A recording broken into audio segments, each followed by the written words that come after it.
Are you ready for the next episode of Bum Knives?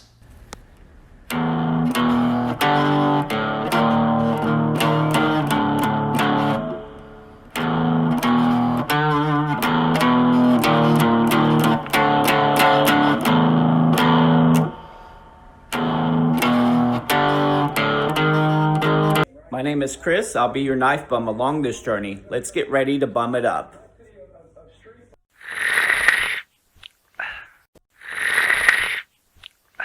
We were hustling eating top ramen to try to pay for these investments. Now she can't work anymore. Welcome back, guys, and thank you for joining us. We're starting off today where we left off last time. We basically finished the handle. We've also finished cutting out the shape of the blade and cleaning it up. We do need a little bit more work to do on the primary bevels for the knife, so we're going to get into that right now.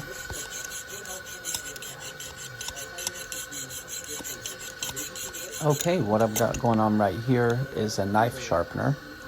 I've taken a file and connected it to a wire in my knife sharpener so I can basically use the file to grind on the knife. I'm doing this to give my bevels a flatter look.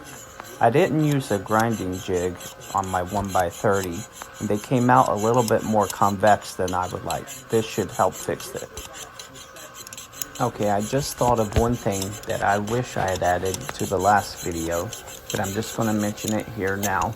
When you are working on your handle scales and your back spacer, the back spacer and the blade need to be the exact same thickness if you want to have good knife centering.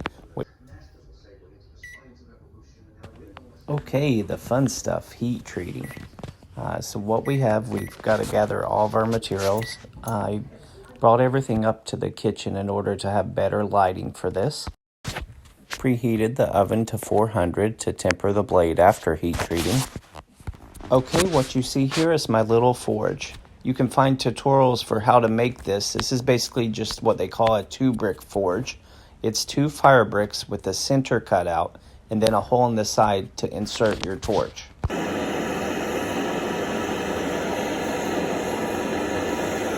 I'm using a MAP gas torch for my forge. You could use a propane torch as well. The MAP gas will be a little bit hotter. Normally, you would want to do this in a much darker space, or even at night. That way you can see the colors of the blade change as you heat it up. Because I'm in a well-lit room, I'm going to be relying more on the magnet to let me know when I've reached critical temperature while I'm heating it up. So far in my knife adventures, I've used 01 tool steel, 1095 steel, and this is 1084 steel. I actually wish I had learned and started on 1084 steel. It's much easier to heat treat. Any bum can heat treat this stuff. If heat treating your own blade's a little bit too advanced for you, don't let that stop you from creating. You could go to a flea market or hunt down old files or something that's already heat treated and use that. You'll just need to get a spray bottle or something to keep it cool as you're cutting and shaping your blade and sharpening it. Okay, what you're going to see me do now is called normalizing. So basically I've got the blade heated up to critical, and I'm just pulling it out of the heat and letting it set until it cools back down to black color again. This takes quite a while, quite a few minutes, so it's sped up, so it's not an actual time of how long it takes. This process of normalizing helps to refine the grain structure of the steel to give you a better quality blade. Because we're using bar stock here, you can actually skip this step, at least according to some opinions. I'm only doing it once. The normal process would be at least 2, possibly even 3 times to normalize.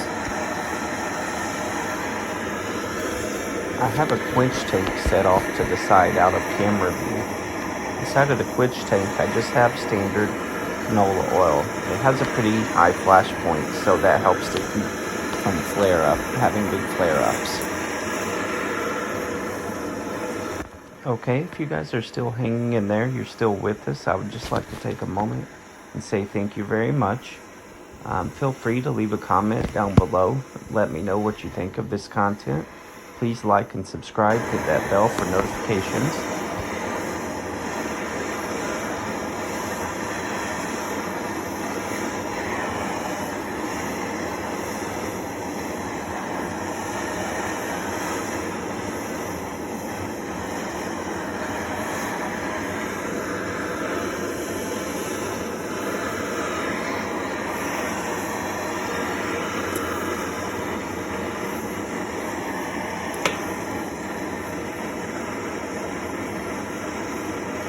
Okay, here I'm just checking the blade with my magnet.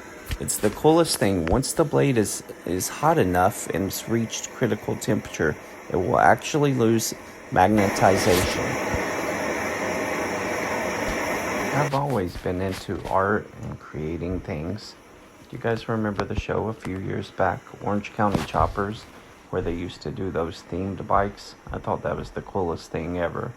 It's kind of where I get my inspiration for my knives, trying to do different themes and different looks and different things. Okay, this is looking really good. We're getting ready to dunk it into the quench tank. You're just going to want to kind of cut it down in up and downward motion. Unfortunately, this is off camera, so I don't have a view to show you of that.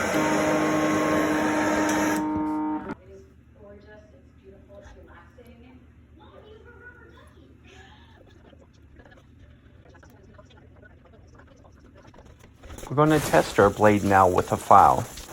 When you use a file over the blade at this point, it should skate over it, meaning that the blade has reached its maximum hardness. It is very brittle at this point and needs to go into the oven as soon as possible. We're going to place our blade into the preheated oven set at 400 degrees. We're going to leave it in there for about 2 hours. If your oven has a convection setting, that actually helps. Or using a toaster oven would actually be more ideal than using an actual kitchen oven. 2 hours later, our blade is actually ready to come out of the oven. I'm going to be taking it over to the sink to cool it off. And remember, a blade coming out of the oven after tempering will be very hot. Oh, yeah. Ow! So make sure to wear a glove. Okay guys, that's all the time we have left tonight. Please leave a comment down below if you have a recommendation for how the blade should be finished. A lot of times I'd like to just leave it the way it is right after heat treatment. I love that look. But let me know and I'll see you next time.